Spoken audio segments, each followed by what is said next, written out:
Great to have the 1957 National Player of the Year, Lennie Rosenbluth, with us this morning on Packer and Durham. Lennie, good morning. Man, it's been fun to relive this stuff and see all the stuff from the early years of the tournament last night. What's your first, when somebody mentions the ACC tournament to you, what's the first thing you think about? You had to win.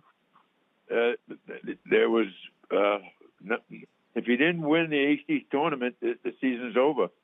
And we watched NC State go every year just about, and they were the team to beat.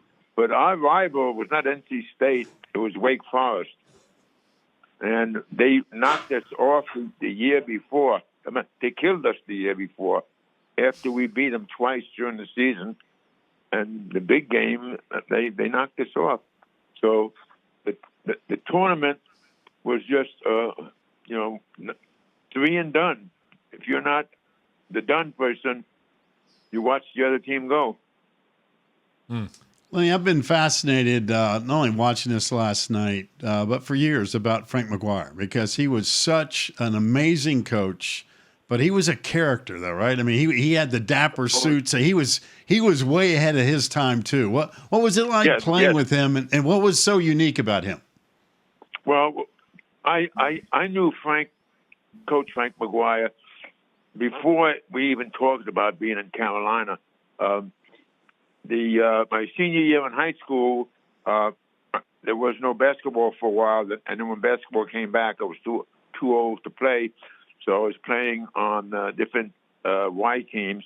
But one of the things that happened, I worked out with the Celtics, and Red Auerbach gave me a pass for the Garden so I can get into every game on the players list of the Boston Celtics.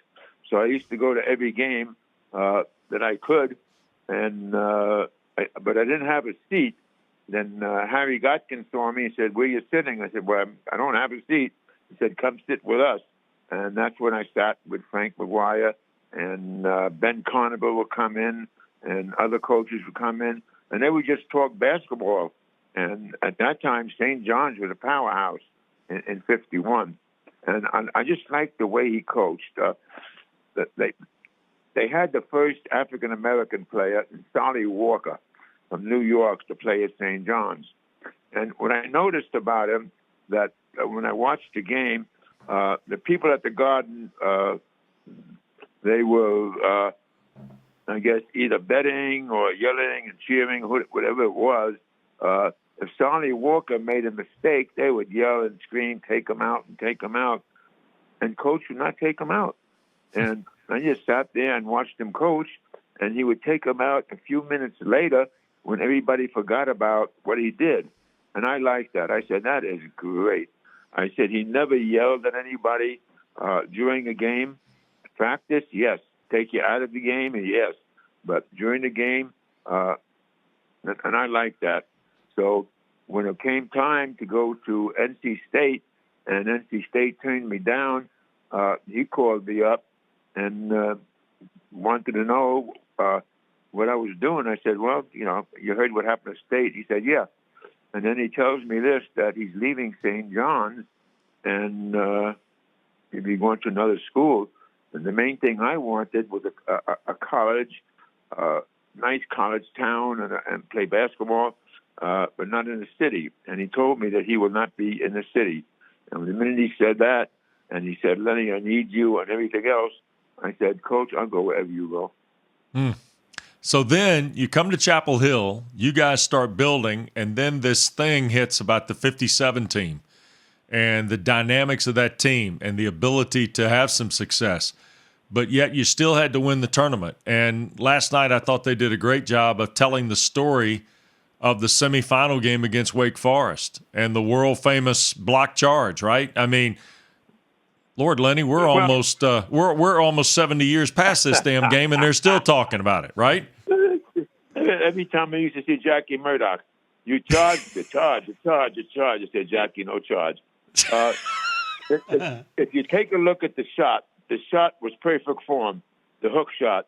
Yep. And you can't really charge on a hook shot and make the shot go in. You have to go straight up and straight down, and that's what I did. It was up and down, and somebody bumped me. I don't know who it was, but I didn't pay any attention to it. So while they yelled charge, it was not a charge. It was a clear block. We were kidding around about Reynolds Coliseum earlier and all the incredible games that have been played in that building. And, of course, now the NC State women are taking care of business on that front. But, Lennie, what was it like in that era? Because this is a new conference getting on its feet with great coaches, and you were part of it as a great player and so forth. Well, I mean, what was the moment like at Reynolds when you'd go walking in there? That was the greatest Coliseum in the place. We played in a Woodland gym, which was a small gym.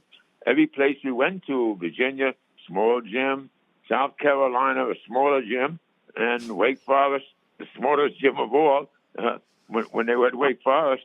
And so we got to play in Reynolds. It was magnificent. It was a nice place, and people don't realize it. When we won, we were undefeated. We played more games, or just the amount of games almost, at Neil Reynolds Coliseum as we did at home, because we had to play the Dixie Classic of 3 games. State 1 game is 4, and 3 games in the ACC tournament. Yeah. We played 7 games. It was almost our home court, and it didn't bother me. I loved it. I loved Neil Reynolds Coliseum. I tell you the other thing, too, Lennie, about being able to go back in time with this is I think a lot of people are realizing just how valuable the first decade, 15 years of this ACC really is to what we now know as the current ACC.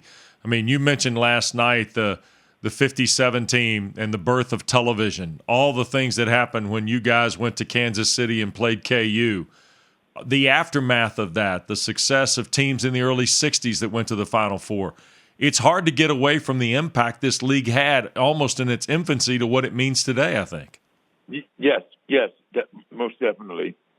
I think our team, from what we did undefeated, out of the 32 games that we won, if I'm not mistaken, 24 games were on the road. So, I didn't mean to interrupt you. I'm sorry, but when you saw Chamberlain, was that the best player you played against in your career?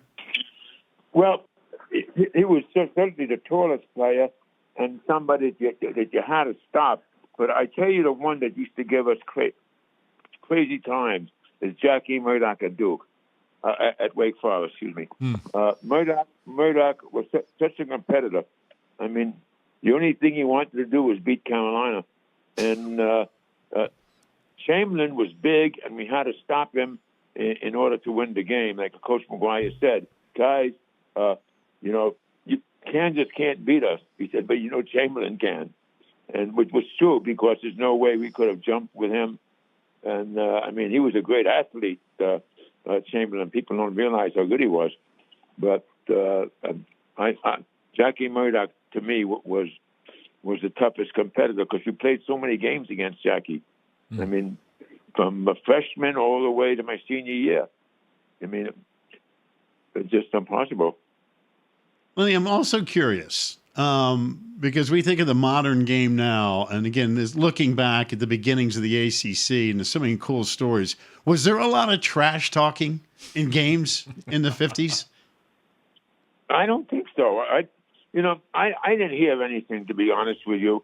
I played it, and everything was blocked out. The crowd was always blacked out. In my ear, I never heard the crowd. And the only thing I loved, when we played a away game, Coach McGuire said the easiest thing to do is keep them quiet and get ahead and just keep them quiet. That's what we did. But there wasn't any trash talking that I heard. There might have been, but never against me, because I don't think you wanted to get me mad. Hey, last night on the dock, there's a quote from Quig, okay? Joe says that McGuire had 3 plays. Get the ball to Rosenbluth. Get the damn ball to Rosenbluth. Get the effing ball to Rosenbluth. Is that true, or is he just making stuff up again, Lenny? No. What I understand that happened, and I wasn't there. I think Coach spoke to all the guys and said, "Look, you want to win, get the ball to Rosenbluth if you want to win." His percentage was better than everybody, and he could score, and that's what they did. They bought into it, which is great. Joe Quigg, he gave me passes that year. I put my hand up, the ball was there, and no second later or 2 seconds later, the minute I put my hand up, the ball came into my hand. So the rest was easy. Making the basket was easy. Getting free all the time was the hard part. And Joe and Pete and certainly Bobby Cunningham, the backcourt, and Tommy, they were able to get me the ball at the right time. Lenny, when you watch the game today, you feel good about it? You sad about it? I mean, you tell me. You've seen it all, for crying out loud. What about today's game?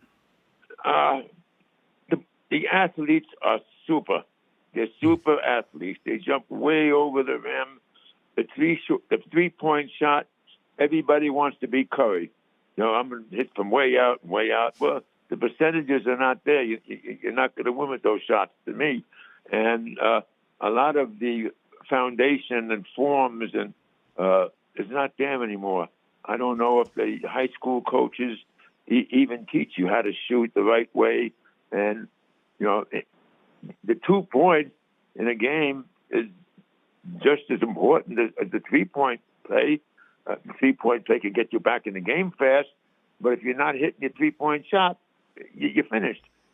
So I think the 3-point shot has really hurt the game. And the college game is a lot better than the pros, I think, because they use the big men, and the big men get the ball inside, and the rebounding is fantastic. But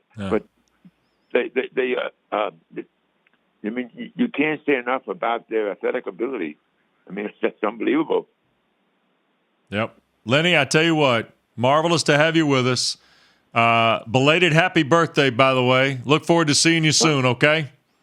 All right, thank you, and love to your mom, and tell Billy hello.